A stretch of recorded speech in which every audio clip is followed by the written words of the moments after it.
Air Force just lost 17-14 to Wyoming. Yes, that very same Air Force squad that 1 week ago dominated the Buffaloes 41-10 just lost 17-14 at Wyoming. So, with the clock ticking on Karl Dorrell, who can get this program turned around? You're watching Right on Cue Buff Spot. Running the option on first down. Hagan has it. He has room. He's got one man to beat. Now he pitches to Flanagan, and he may take it all the way. Flanagan's in for the touchdown. He needs 28 yards to get him to 2,000. Here is the give to Salam. Salam to the outside. He's down to the 50. He's got 2,000. He's on his way.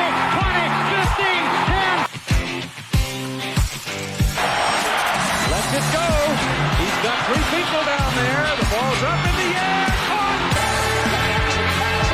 Graham is out the football. And Graham has for the end zone.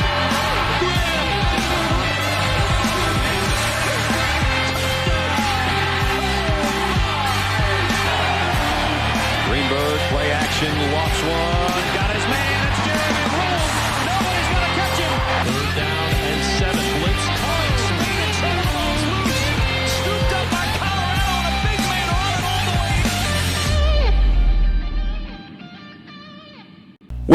Welcome in. That is right. You are watching Right on Cue Buff Spot. I am your host, Tyson Quiller, and thanks for checking us out. As always, like, subscribe, feel free to share this content with anyone you think might find it interesting. Send me your feedback. We're going to be running through kind of canvassing the possible coaching candidates to replace Karl Dorrell on this episode. If anything slips through the cracks, anything I missed, let me know. Send me your feedback. Let's do a full approach here. I want to take this very seriously and get out ahead of things. Now, listen, Rick George is going to do what Rick George wants to do, okay? And he's probably going to hold on to Karl Dorrell all year, to try and get to January 1 so that his buyout drops by like $2.5 million or whatever the situation is.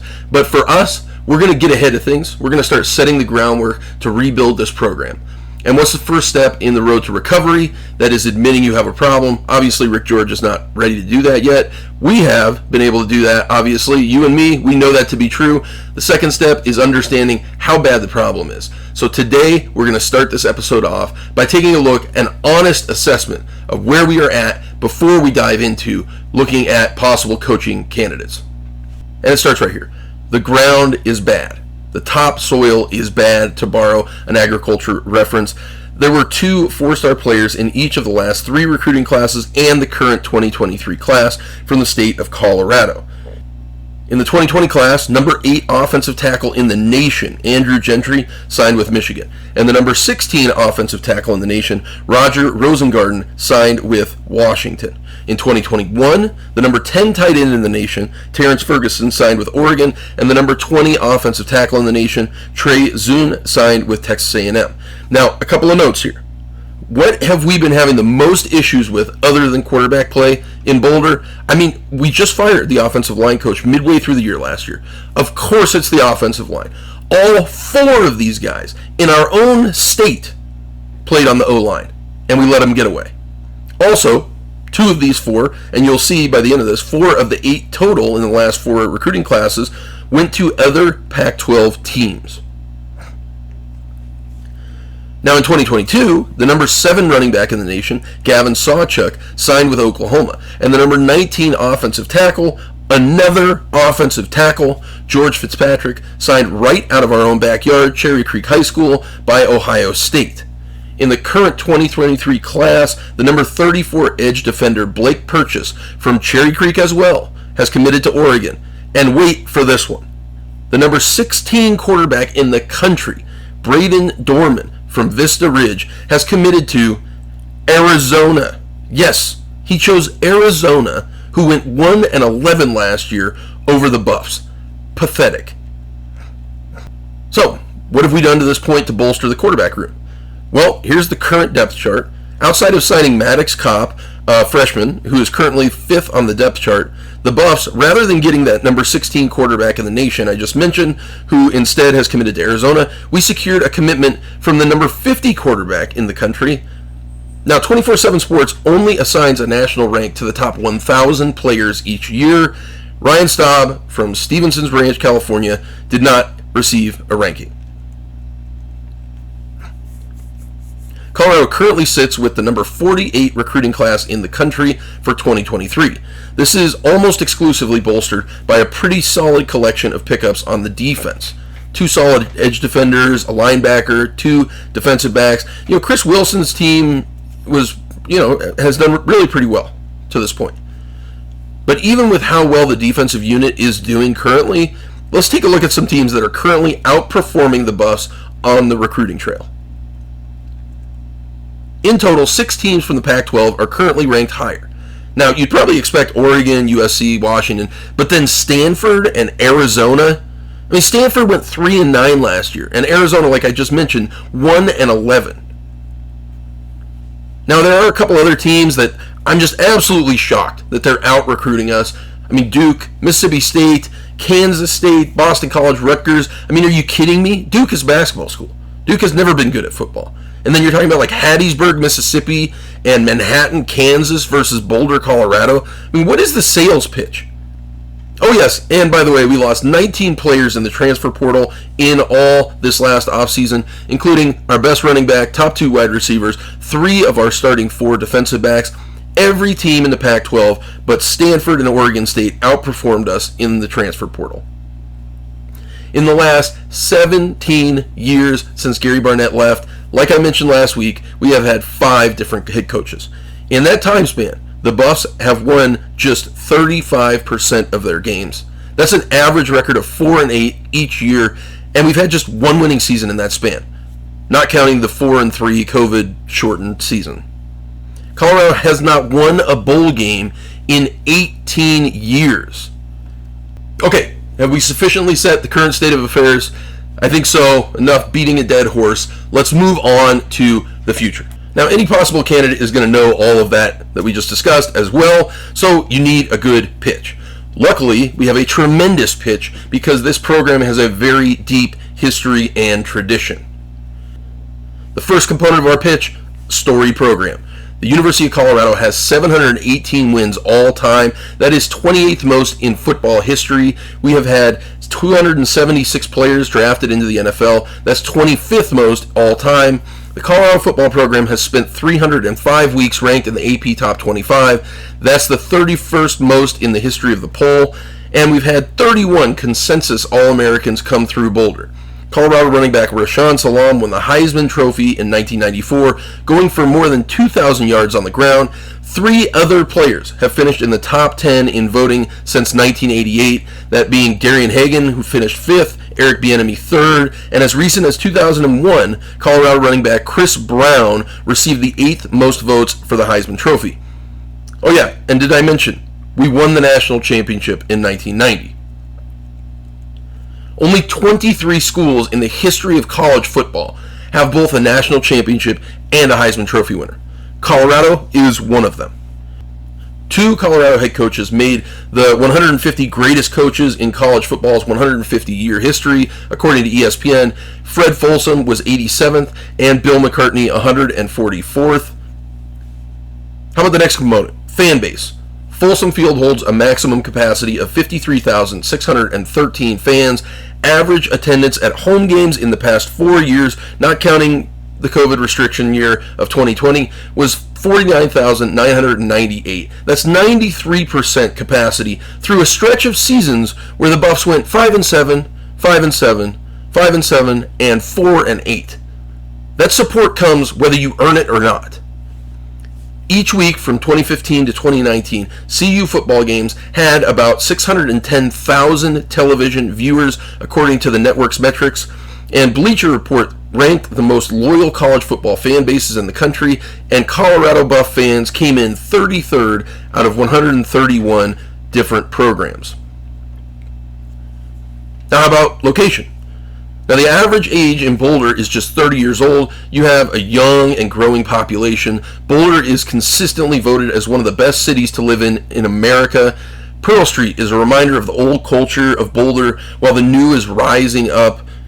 Google built a $131 million campus in Boulder back in 2018 and has just announced they'll be growing with $98.7 million more of new facilities. In 2021, USA Today ranked Boulder as the most active city in America. whether it be the countless nearby 14ers to climb or a stroll through Chautauqua Park, just a short drive away from world-class ski resorts, this city and community has everything to offer. Now about facilities. The University of Colorado just completed a $177 million renovation to the athletics facility 4 years ago. The state-of-the-art Champion Center is home to the Colorado football team as well as Olympic sports programs. This is directly from the Buff Club website. Quote, "The Champion Center is the jewel of the Pac-12 as it offers world-class facilities to our student athletes and includes the training table, the Rothberg Sports Medicine Facility, the Hoover Leadership and Career Development Program, the Belcher Rooftop Terrace, the Champions Club, and indoor practice facility." And that brings us to finances. That state-of-the-art Champion Center that I was just talking about. Last year, the CU Board of Regents authorized an agreement and name change to the UC Health Champion Center. UC Health donated $3 million in 2021 as a part of the agreement and will donate an additional $600,000 each year for the next 15 years. All told, CU will net $12 million from that deal. Now, CU did face a deficit in athletics in 2020 and 2021 seasons because of COVID and the related restrictions and canceling and uncanceling of games. But prior to this downturn, CU Buffs football brought in an average revenue of about $70 million per year from 2014 to 2019. CU's budgeted football revenue for the fiscal year 2022 season is $89 million, according to BuffZone.com. That is a top 35 revenue generation in the country. And now we will use it to invest in football. Of a $95 million football budget in 2019, the Buffs football program only spent $30 million. That will not be happening moving forward. We are committed to supporting a winner. The Buff Club annual fund for boosters and donations brings in about $8.5 million per year. In addition to that, boosters have the opportunity to donate at higher levels, such as annual donations of $10,000 or more, qualifying donors for the Flatiron Society. So, we got our pitch down, and it sounds like a hell of a pitch to me. Okay, we have a lot to offer. So, let's move forward with our canvas of coaching candidates. Now, heading into our canvas, we need to consider compensation. Okay, our last three coaches. John Embry signed a 5-year contract paying him just over $1 million per year in 2011. Then Mike McIntyre's contract was 6 years, $12.03 million. That's about $2 million per year. And then Mel Tucker's contract was 5 years, $14.8 million. That's just under $3 million per year. Okay, we're heading in the right direction, but you got to be willing to pay for a winner here. Okay, the Board of Regents approved a 5-year, $18 million contract for Dorrell in 2020. That's $3.6 million per year. Okay, nationally, 56 teams pay their head coach more than $4 million per year. 56. Colorado is not one of them. In our own division, the Pac-12 South, USC pays Lincoln Riley $10 million.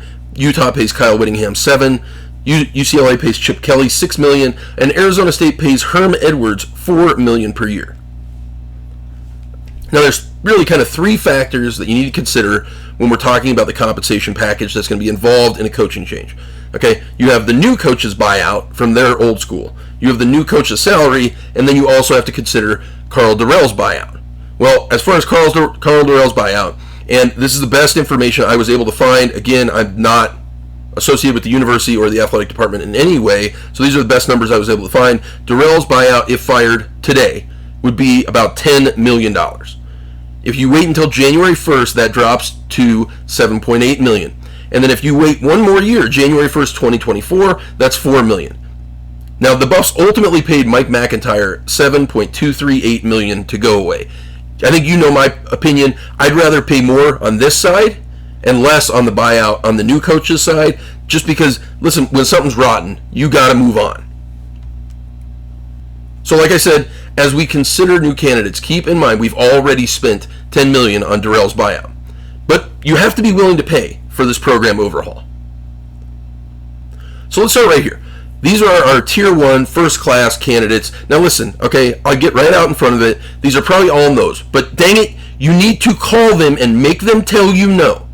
Do not defeat yourself before you even try. Eric Bieniemy, a former running back for the Colorado Buffaloes, would be a great candidate. He's been the offensive coordinator at Kansas City for the last 3-4 years. Top right, you have Urban Meyer, won a national championship at Ohio State and at Florida. He may be looking for a new position. A lot of people think he might be a candidate for Nebraska. Bottom left, Matt Rule was a great head coach at Baylor, to the extent that he ended up getting a head coaching offer in the pros with the Carolina Panthers. A lot of people think they might kind of part ways at the end of this year, and Rule might be looking for an opportunity to get back into college football. And then bottom right, a guy a lot of you guys know, Bob Stoops, the former Oklahoma head coach. Listen, he coached as recently as the postseason last year.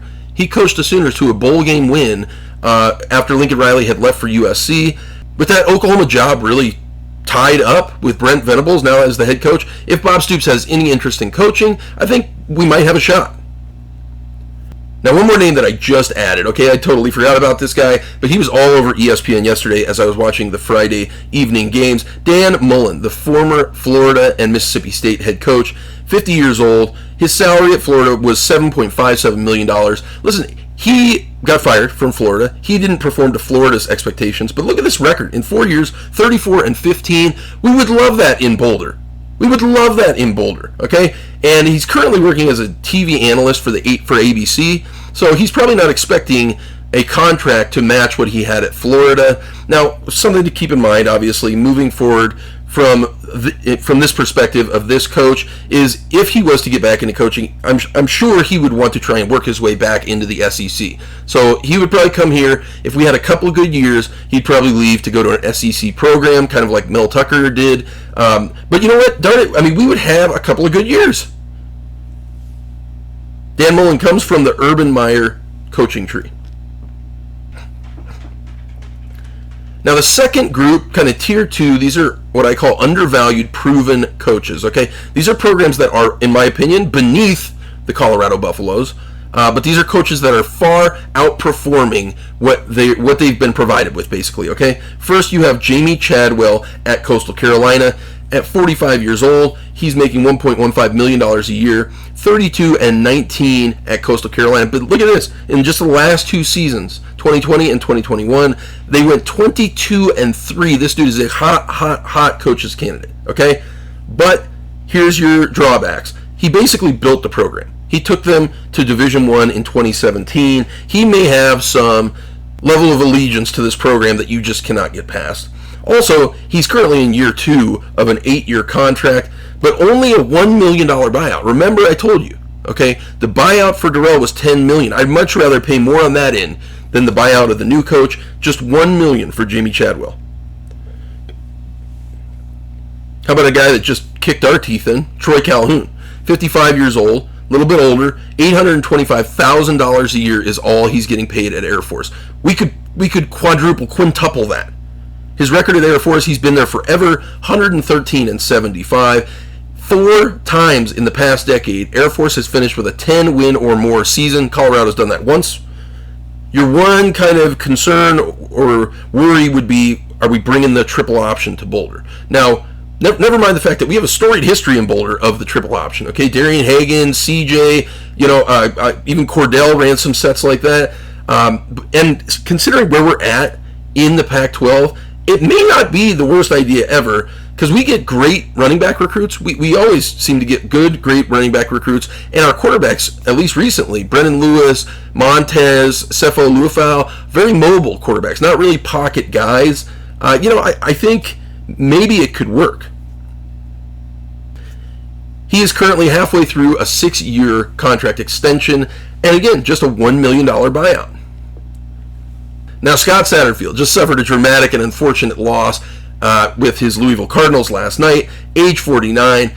He's currently on a $3.25 million a year contract. Now, when you think Appalachian State and how they have rocketed onto the scene, this is the coach that did that, okay? At App State, 47-16 all time. He had 3 10-win seasons in Appalachian State, but currently just basically kind of a 500 program at Louisville. And given the loss last night, I think Louisville might even be willing to pay for his buyout to get him out of there. He's currently in year 4 of a 6-year contract, $2 million buyout. Now, how about Chris Kleiman? He's a little bit on the older end as well, 54 years old, current salary $4 million. Look at that, $4 million. Manhattan, Kansas is able to pay their coach more than Boulder, Colorado. This is what I talk about when I'm talking about a program being committed to having a winner, okay? His record at Kansas State so far, 22-16, but he really made waves in his prior employer where he won 4 FCS national championships at North Dakota State in 2014, 15, 17, and 18. He's currently early in his contract as well, year 2 of a 6-year contract, and has a $4 million buyout. Now, setting head coaches aside, let's look at possible coordinators who might be a good fit in Boulder. And I split these up into 2 groups. You have your offensive minds and your defensive minds. Let's start with our defensive minds, and let's start with this dude, Doug Belk, who has just blown onto the scene, rocketed onto the landscape of college football in the last couple of years. Just 34 years old. They basically doubled his salary in the offseason last year to $1 million a year now as an offensive coordinator. This Houston defense was giving up 32 points per game in 2020, and just 2 years later under Belk, they've cut that down by almost 11 points per game. In 2021, Houston had the number 12 rush defense in the country, and he was a Broyles Award semifinalist. Like I mentioned last week, Broyles Award is an award given to the top assistant coach in all of college football. Next, we have Jim Leonard, 39 years old, currently making just under $1 million a year at Wisconsin. Listen, this Wisconsin defense has been top 10, top 5 each of the last 2-3 years. Wisconsin's defense last year held opponents to just 16.4 points per game. That was down a full point from 2020 when that's still a tremendous mark, 17.4 points per game. In 2021, they were the number 6 team in the defense in the country, yards per game. And so far this year, Wisconsin has held their opponents to just 8.5 points per game. Now, with these assistant coaches, I haven't included contract details or their buyouts because, listen, they're all going to be less than $1 million. It's basically immaterial. Now, this dude, Tony Gibson, I think he is really flying under the radar, a pretty dang good defensive mind. 50 years old, he's making $835,000 a year at NC State. Last year, this defense held opponents to just 19.7 points per game. Thus far this year, just 11.5 points per game. And kind of a unique thing about this guy, he has a special connection with the defensive back group. Last year, NC State had 15 interceptions out of that group, and his previous employer, West Virginia, in 2018, they too had 15 interceptions. He is considered a fantastic recruiter, by the way. And Manny Diaz, 48 years old. This dude had kind of disappeared off the radar. I was able to dig up his corpse so we could poke around and see what we like. Current salary, $1.3 million. One of the highest paid assistant coaches in the country. Thus far this year, under Manny Diaz, Penn State giving up about 20 points per game. The last year, Manny Diaz was the full-time defensive play caller at Miami. 2019 was about 20 points per game. He was the head coach at Miami. And really, Again, like I said about some other guys, 21-15 at Miami. Listen, obviously that doesn't meet Miami standards, but we would love, that's a winning record in Boulder.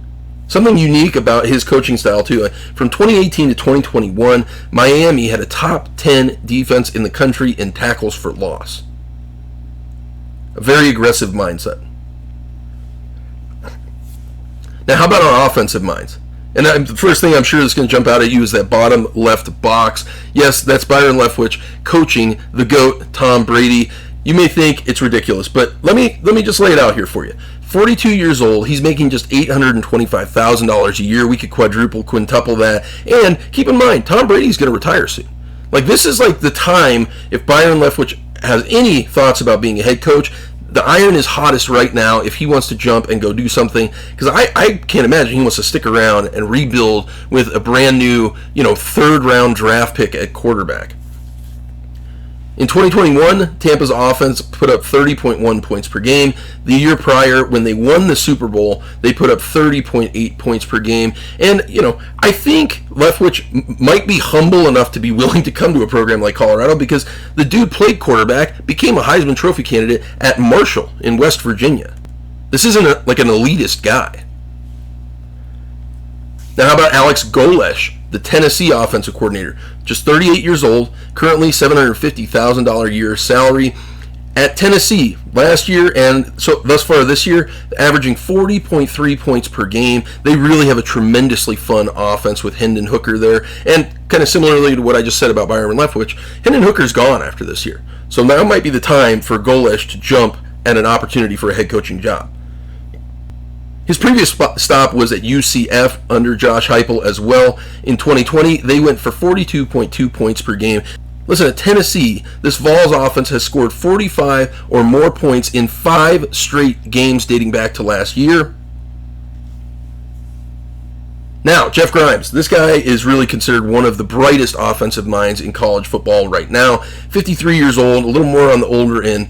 Current salary, $1.4 million a year. He's the offensive coordinator at Baylor. Baylor's offense from last year and the early part of this year, averaging 33.2 points per game. Prior to Baylor, he was the offensive coordinator at BYU for that spectacular offense led up by Zach Wilson in 2020, averaging 43.5 points per game. That season in 2020, he was a Broyles Award finalist, and last year, a Big 12 champion with the Baylor Bears. And finally, we have Josh Gaddis. This dude is the absolute hottest coaching candidate that's a coordinator currently in the country. 38 years old. And he was the offensive coordinator at Michigan last year and led them to that college football playoff. He got offered $2 million a year to be a coordinator at Miami. He is, with a bullet, the highest paid coordinator in the country. Miami's offense thus far, they're getting what they paid for. 50 points per game. At Michigan last year, they were averaging 35.8 points per game. In 2021, last year, when they went to the college football playoff, this dude, Josh Gaddis, won the Broyles Award. He deserves a call.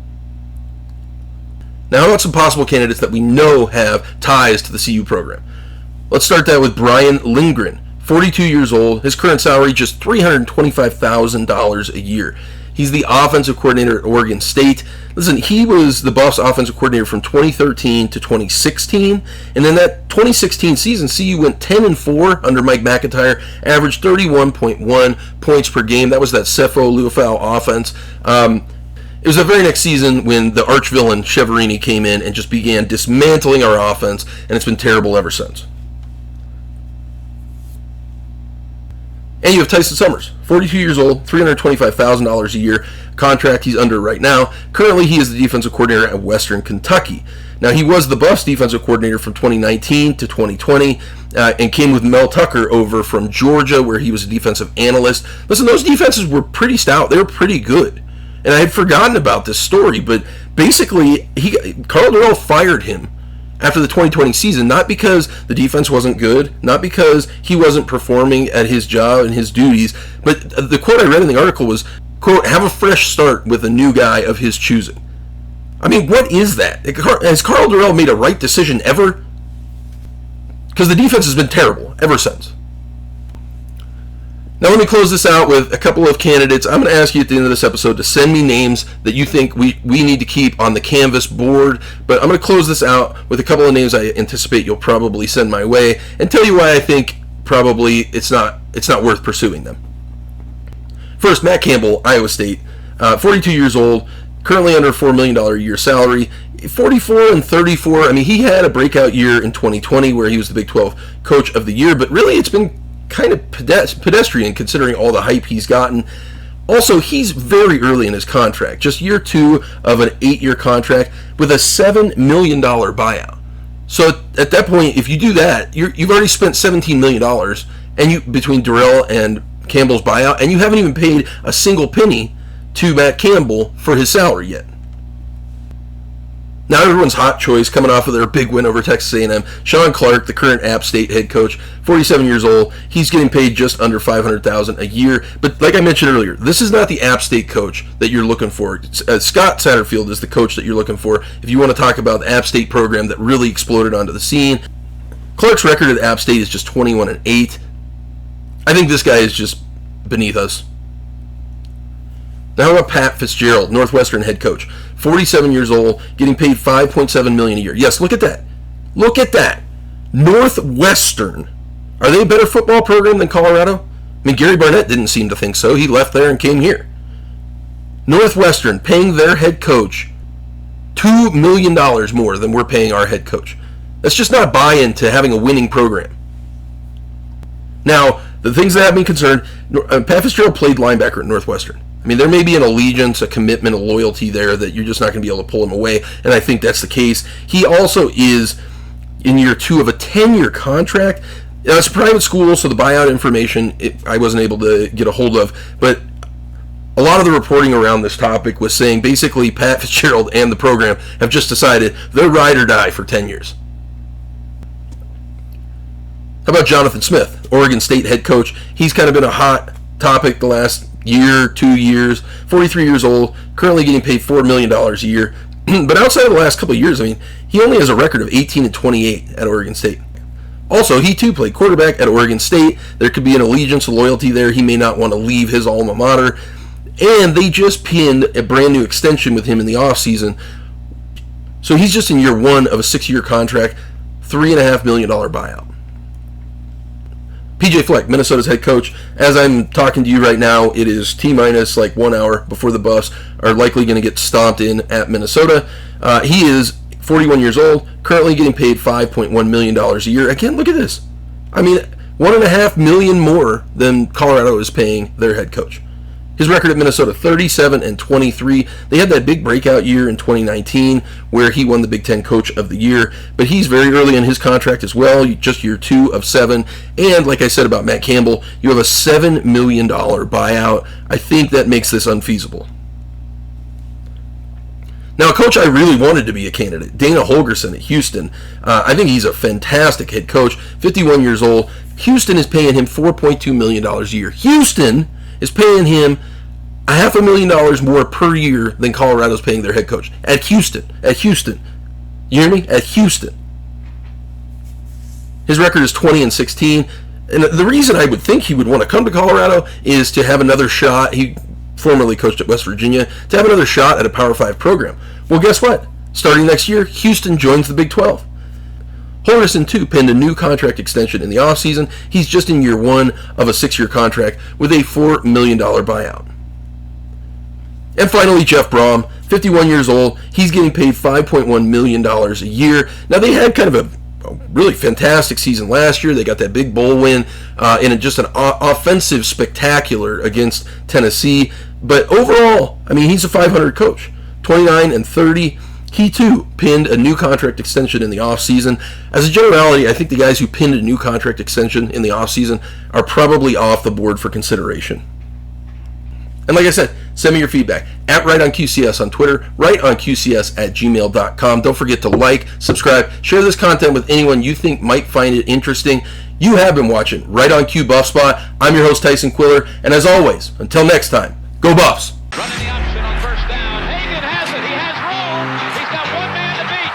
Now he pitches to Flanagan, and he may take it all the way. Flanagan's in for the touchdown. He needs 28 yards to get into 2,000. Here is the give to Salam. Salam to the outside. He's down to the 50. He's got 2,000. He's on his way. 20, 15, 10. Let's it go. He's got 3 people down there. The ball's up.